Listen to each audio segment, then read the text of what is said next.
Hi there, we're going to do a bit of algebra to start with today. So we're completing the square, and remember what we're aiming for is something that looks like this. So in the first question, we'll have an x at the beginning of the bracket, remember, and that has to be a squared bracket. That minus 1 on the end we'll deal with a little bit later on. To decide what goes here in the bracket with the x, what we need to do is look at this middle term here, and we need to put half of the number that's with the x, that's called the coefficient of x, we need to put half of that in the bracket with the x, and we keep the same sign as we've got here. Okay, then we've got to remember when we multiply out x plus 5 squared, we're going to get x squared, which we want. We're going to get plus 10x because we'll get this times this doubled, but we're also going to get plus 5 squared, so we're going to get plus 25 that we don't need, so we take that off. So altogether we've got x plus 5 squared minus 26. Okay, so it's the same process each time. So for this one, again, x at the beginning, squared bracket, leave the plus 13 on the end. This number needs to be halved and go in the bracket with the x, and then you always subtract this number squared. So altogether we've got x plus 3 squared, and then we've got minus 9 plus 13, so that's plus 4. Okay, next one. So we've, same situation again. Start with your x in the bracket, and it has to be a squared bracket. We take half of this number and put it in the bracket with the x, and then we always take off that number squared. We've still got our plus 30 on the end. So altogether here, we've got x minus 6 squared minus 6. And then the last one of these practice ones. Again, we need an x in the bracket, and it has to be a squared bracket.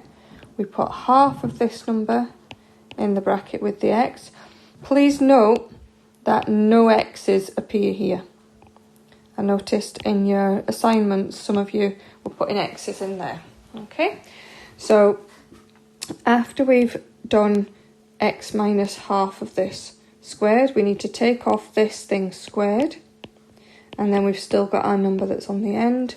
So we've got x minus 10 squared, and then we've got minus 100, add 50, so that's minus 50.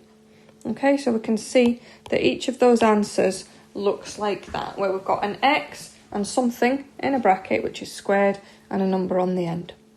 Okay, so here's where we're up to. So in the last couple of weeks we've done a lot of work on fractions. This week we've been working on percentages. The last couple of days we've been practicing compound percentages. Now we're on to reverse percentages. Okay, some of you will find this more tricky than others. What I would say is, if you're not sure about it, have another go.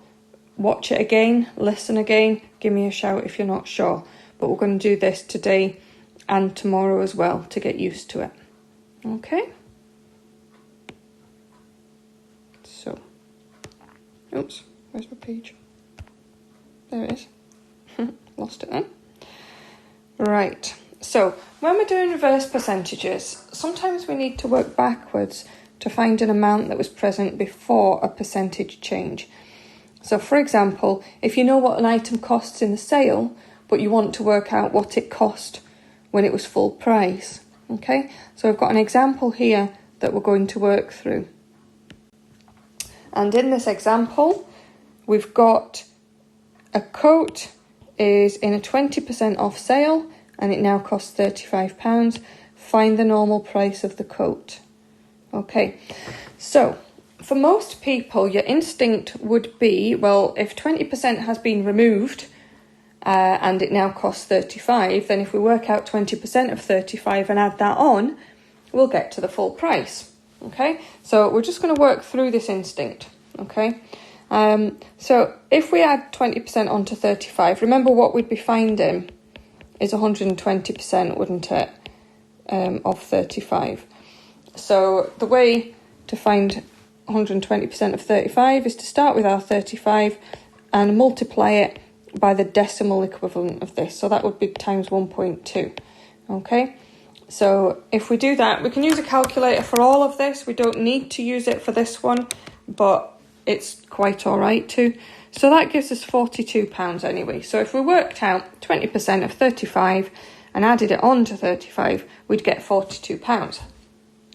But if we just check that, if we start off with £42 and we reduce it by 20%, then what we're finding is 80% of £42. So if we work that out, 80% of £42 is £33.60, which is not £35.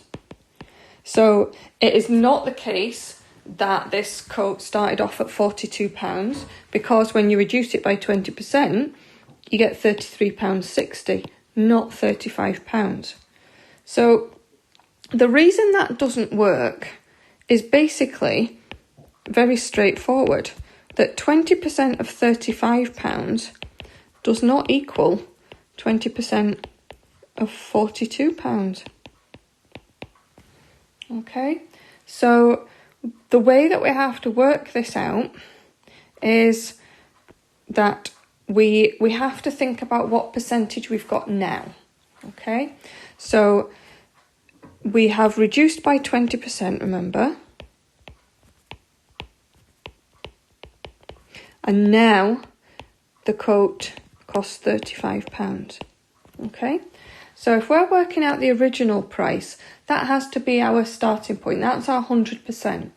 Okay, so what we found is if we've reduced it by 20%, then that means we've got 80% left. So 80% of the original price is equal to £35. Okay, remember, we can express this as a decimal. That's one way of doing it, but I'm just going to do it a more kind of common sense way, I suppose, that'll make more sense to more of you. So if we know that 80% of the original price is £35 and we want to get up to 100%, what we could do is find 1%, because if we know that 80%, I'll just write this down just a second.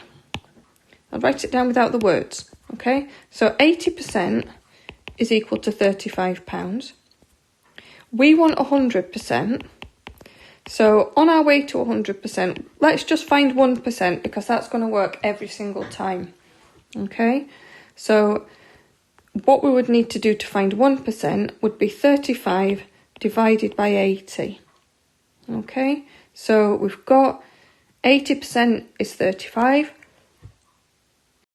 So it must be the case that if you divide 35 by 80, you get 1%. But we want 100%, so we're working out the 35 divided by 80, and then you need to times that by 100. Okay, and when you do that, you get £43.75. Okay, and if we want to check that, 20% of £43.75 is, now 20% is a fifth, so we can just divide it by 5 if we want to. So you get £8.75. So there's £8.75 has been taken off the original price, and that gives us our £35. So that one definitely makes sense now. It definitely works. Okay, so what we're looking for is the percentage that we end up with after the change has happened. Okay, because working out the percentage of what you've ended up with, that doesn't work. We've proved that that didn't work here. Okay, so moving on, I've got a couple of examples here in a moment. I've got all that. Let me just see. Yeah, okay, right. So to reverse a percentage change, you need to find the resulting percentage and work from there so that you can undo the change. Okay, so we'll do that in a couple of these examples here. So first of all, a restaurant bill of £77 includes a 10% service charge. So how much was the bill before the service charge was added? Right, so our restaurant bill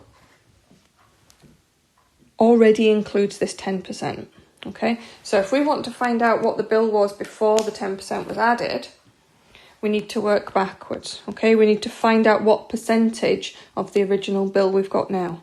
And what we've got is basically, we've got 110% of the original bill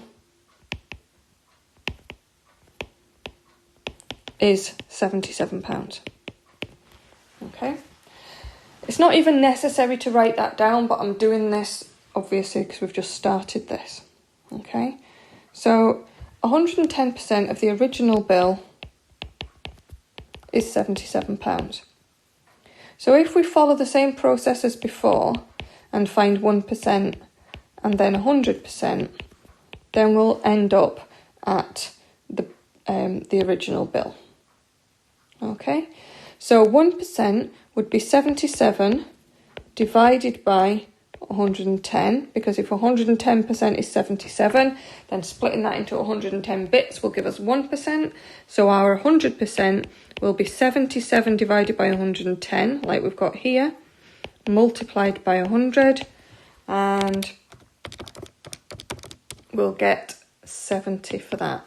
Okay, so the bill before the service charge was added was 70%. And we can actually do a quick check of that in our heads, because if we work out 10% of our original bill, that would be 7, and that's been added on, so that gives us £77. So we know that that's correct. Okay, and then the next one. In the last year, a car has depreciated in value by 15%. So that means it's gone down by 15%, and it's now worth £2,210. What was it worth a year ago? So we want to find the original value a year ago before it lost 15% of its value. Okay, so if you've lost 15% from 100%, you've got 85% left. So 85%, I'm going to put OV for original value, is equal to 2,210. Okay, so once it had been reduced or depreciated by 15%, there was 85% left, and that 85% is equal to its current value. Okay, so what we're saying is that 85% is equal to 2,210. We want to end up with 100%, so we go via 1%. Okay, so to find 1%, well, we've got 85% is this, so if we divide that by 85, that'll give us 1%, and then if we then want to get to 100%, we're going to have to times by 100. So 2,210 divided by 85 times 100 is equal to 2,600. Okay, now just a little note on the setting out here. So this bit that I've written at the beginning, you don't have to write that. You can go straight to this if you want to and if you're feeling confident. But if you're at all not sure, then you better write this down. Okay, so remember the process that we're doing is we start with the percentage that we've ended up with after this percentage change has happened, and that's equal to the amount in the question. We find 1% by dividing by whatever number we've got here. And then to get 100%, we need to multiply whatever we've got here by 100. So I've just written that as a fraction, and then times 100, and then you've got your answer. Okay. One more example for today, and then we'll do some more of this tomorrow. Okay. So a painting sold for £400 at auction, making a profit of 35%. What was the previous price of the painting? So we want to work out what was the value of this painting before 35% was added to it, and it was then worth £400. Okay, so if it's been increased by 35%, then we've now got 135%. Okay, and our 135% is equal to £400. Okay, so this original price, or last year's price, well, it doesn't say last year, does it? It doesn't say when it was. It just says making a profit of 35%. What was the previous price? Okay, so 135% is equal to 400. So we need 1% and then 100%. So to find 1% from 135%, we're going to divide by 135. And then to make that up to 100%, we need 100 of those. So we've got 400 over 135 times 100. And like I say, this is a calculator question. So when we work that out on the calculator, we get 296.2962 and lots of other numbers. Okay, so remember this is money, so we then round it to 2 decimal places. So cutting off there, that 6 tells you need to round up, so it's 30 instead of 29. Okay, so I hope that's okay for you for today. Feel free to watch this again. Tomorrow we're going to do more questions on this, just basic practice of finding the resulting percentage and then working backwards to find 100%. Okay, so after tomorrow's lesson, if you're still really not sure, just give me a shout. Okay, see you later.